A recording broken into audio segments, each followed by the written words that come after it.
कभी आपके पैरों में जलन, आपके बदन में जलन, आपको झटके जैसा दर्द बॉडी में महसूस हो और इसके साथ साथ आपको कभी घबराहट हो, बेचैनी हो, एंजाइटी हो और नींद का भी प्रॉब्लम हो। आप डॉक्टर के पास जाते हैं, आप सोचते हैं कि या कोई वो पेन किलर देगा या वो एंजाइटी की सिंपल दवा देगा, लेकिन वो अपने प्रिस्क्रिप्शन पे आपको गैबापेंटीन लिख के देता है, जो कि गैबिन के नाम से अवेलेबल है और ये 100 मिलीग्राम और 300 मिलीग्राम में भी आती है।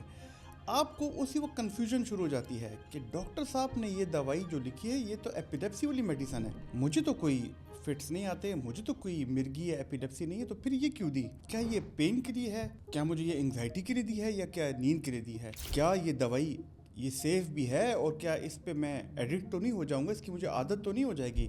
ये कन्फ्यूजन बहुत आम है, बहुत लोगों को होती है, क्योंकि गाबापेंटीन उन दवाइयों में से है जो सिर्फ एक काम के लिए यूज़ नहीं होती। किसी को नर्व पेन के लिए मिलती है, किसी को पाँव में जलन के लिए मिलती है, किसी को सर में जलन के लिए मिलती है, किसी को एंग्जाइटी बेचैनी में दी जाती है और कुछ लोगों को नींद में सपोर्ट के लिए भी दी जाती है। तो लिहाजा इस दवाई को लेके अभी भी बहुत कन्फ्यूजन है। आज की इस वीडियो में हम सिंपल ज़बान में समझेंगे कि गाबापेंटीन आखिर में है क्या, इसमें 100 मिलीग्राम, 200 मिलीग्राम, 300 मिलीग्राम डोज इसका क्या रोल होता है, दर्द में, एंग्जाइटी में और नींद में ये क्यों दी जाती है, ये दिमाग हमारे नर्व्स और आसाब में कैसे काम करती है और इसके साइड इफ़ेक्ट्स क्या हो सकते हैं और सबसे बड़ी बात क्या ये सेफ़ है। तो ये सब जानने की कोशिश करते हैं आज की इस वीडियो में।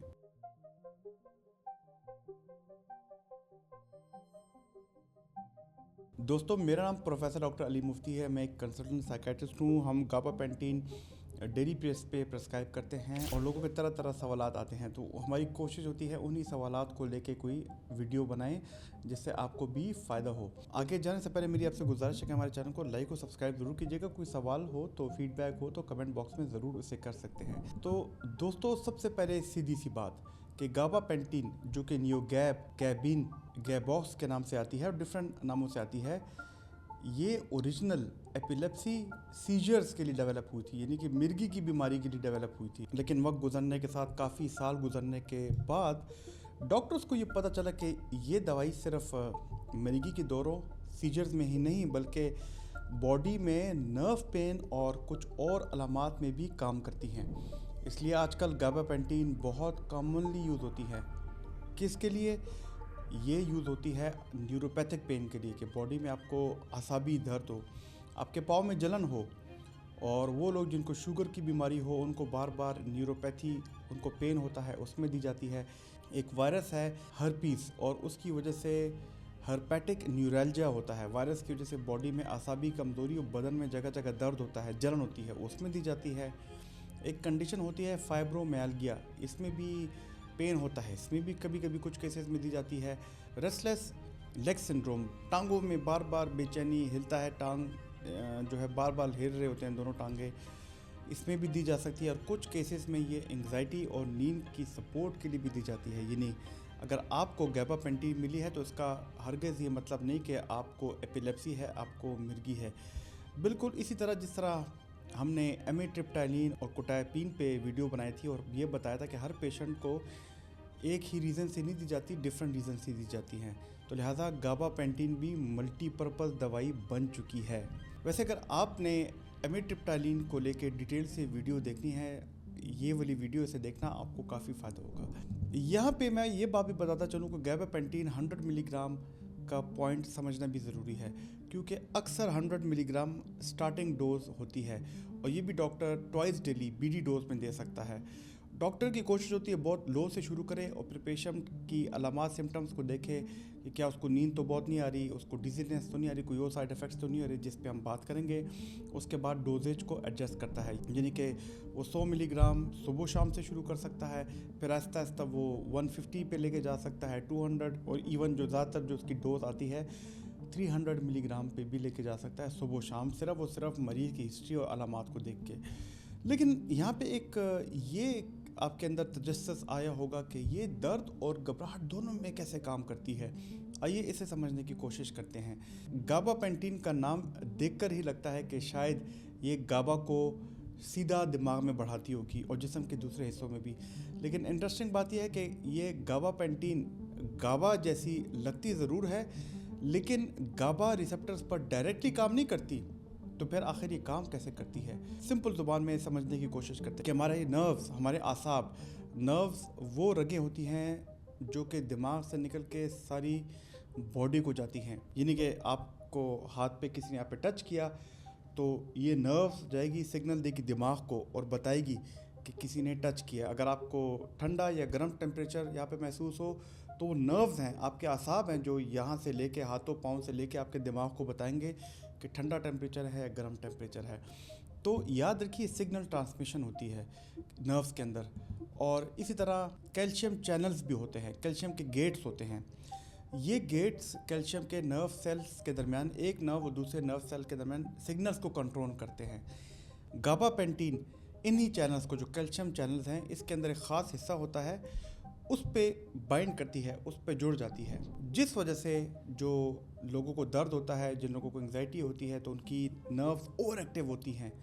तो वो ओवर एक्टिव नर्व्स जो हैं, जब वो गाबापेंटीन बाइंड होती है तो उनकी ओवर एक्टिविटी कम होती है। यानी कि गाबापेंटीन के बग़ैर नर्व्स के दौरान, आसाब के दौरान हर छोटी सिग्नल ये भी ज़्यादा ज़ोर से महसूस होती है। तो इसलिए पेशेंट्स को जलन महसूस होती है, बिजली जैसे झटके जैसा दर्द महसूस होता है, जिसम में सुइयाँ चुभती हैं, जलन होती है, पैरों में जलन होती है। थोड़ा सा टच भी लें, थोड़ा सा यहाँ पे कहीं भी बॉडी में किसी को टच करें तो उनको पेन होता है, बॉडी के अंदर बेचैनी होती है। तो गाबापेंटीन जब उस कैल्शियम चैनल पे बाइंड हो जाता है तो ये नर्व्स के अंदर ओवर एक्साइटेबिलिटी, ओवर फायरिंग को थोड़ा कम कर देती है। आपके ब्रेन को महसूस होता है कि ओवर फायरिंग कम है, यानी कि जो नर्व की एक्स्ट्रा वॉल्यूम है कम्युनिकेशन की, वो कम कर देती है। इसी वजह से जिन लोगों को नर्व पेन होता है वो कम करती है। लेकिन एंग्जाइटी में कैसे ये काम करती है?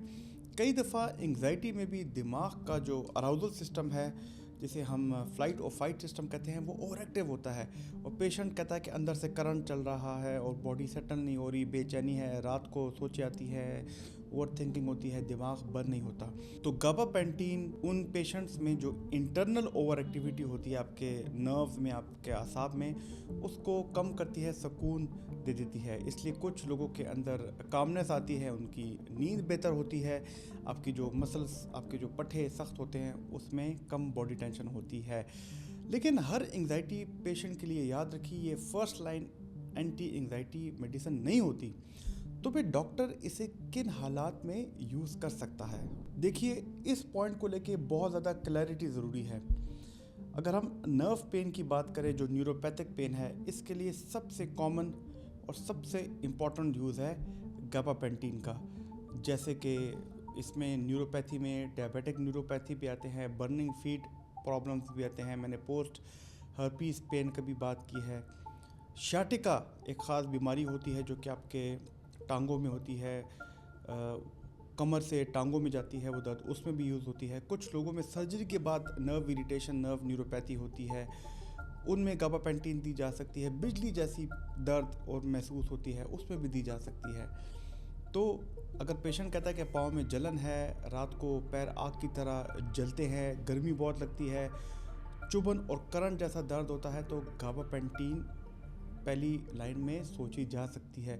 लेकिन एंग्जाइटी के कुछ पेशेंट्स में, यानी कि कुछ ऐसी सिचुएशन होती हैं जिसमें पेशेंट को एंग्जाइटी के साथ बॉडी में टेंशन होती है, नींद की कमी होती है, बॉडी में दर्द होता है न्यूरोपैथी जैसा, और जब स्टैंडर्ड मेडिसिन से या तो बिल्कुल ना ठीक हो रहा हो या थोड़ा थोड़ा ठीक हो रहा हो, जिसको हम कहते हैं 50% बेहतरी आ रही हो, और आपको नींद भी चाहिए हो, तो पेन और एंग्जाइटी जब दोनों साथ हो तो गाबापेंटीन दी जा सकती है।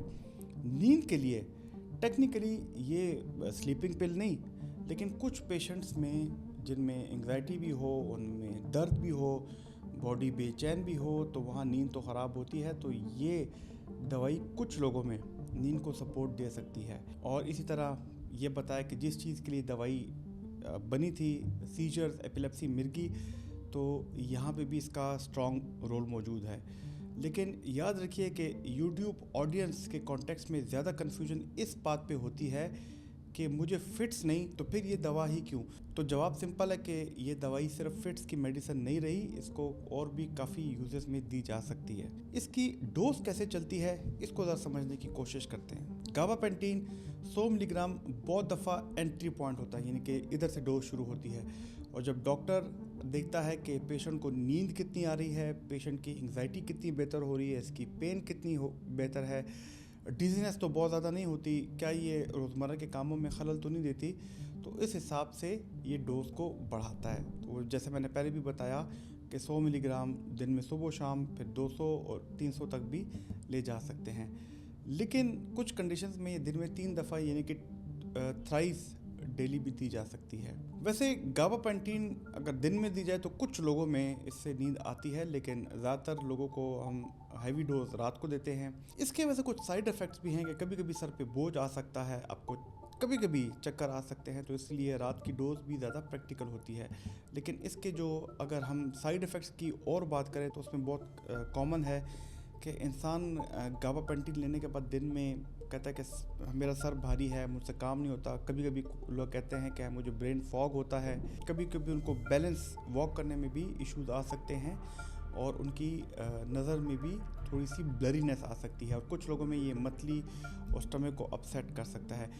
और चंद लोग ऐसे हैं जिनके ये पैरों में स्वेलिंग ले आता है, जिसकी वजह से लोगों को लगता है कि हमारा वेट गेन आ गया है। और सबसे इम्पोर्टेंट ये शिकायत होती है कि डॉक्टर साहब इससे नशा सा रहता है, इससे नींद थोड़ी ज़्यादा आती है, या थोड़ा दिन के टाइम हम भारी महसूस करते हैं। तो ये समझना ज़रूरी है कि स्टार्ट में सिम्टम्स होते हैं, ये ज़्यादा नोटिसेबल सिम्टम्स हो सकते हैं, लेकिन कुछ दिन बाद 10-15 दिन बाद बॉडी अडॉप्ट कर लेती है।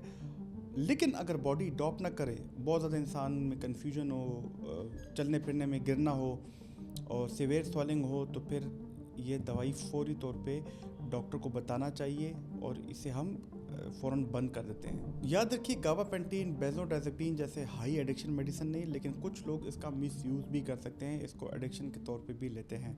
तो लिहाजा ख़ुद से डोज बढ़ाना, किसी और की दवाई यूज़ करना, साथ में नींद की गोलियाँ या अल्कोहल का इस्तेमाल करना, ये सेफ़ नहीं है। तो फिर फाइनल सवाल, क्या गाबापेंटीन सेफ़ है, रोज़ ली जा सकती है? शॉर्ट आंसर, अगर आप मुस्तनिक डॉक्टर से इलाज करवा रहे हैं, अगर आप उनको बार बार फॉलोअप कराते हैं, टेस्ट करवाते हैं, डॉक्टर की सुपरविजन है, तो फिर ये दवाई सेफ़ है। और ये दवाई कभी भी फौरी तौर पे रोकी नहीं जानी चाहिए, इसको आराम से डॉक्टर की हिदायत के मुताबिक बंद करनी चाहिए। तो दोस्तों, कैसे लगी आपको ये वाली वीडियो? अगर आपकी ये वाली वीडियो पसंद आई है तो हमारी ये वाली वीडियो देखना, जो कि मैंने एपिवाल सोडियम वैल्प्रोइक एसिड पे बनाई है। ये एक मिर्गी की दवाई है, आपको काफ़ी फ़ायदा होगा। मेरी कोशिश है कि इन वीडियो से आपके अंदर साइकोलॉजिकल रेजिलियंस आए, आपको मेंटल हेल्थ अवेयरनेस मिले। हमारे चैनल को लाइक और सब्सक्राइब जरूर कीजिएगा। अल्लाह ताला आपका आमीन नासिर हो। शुक्रिया।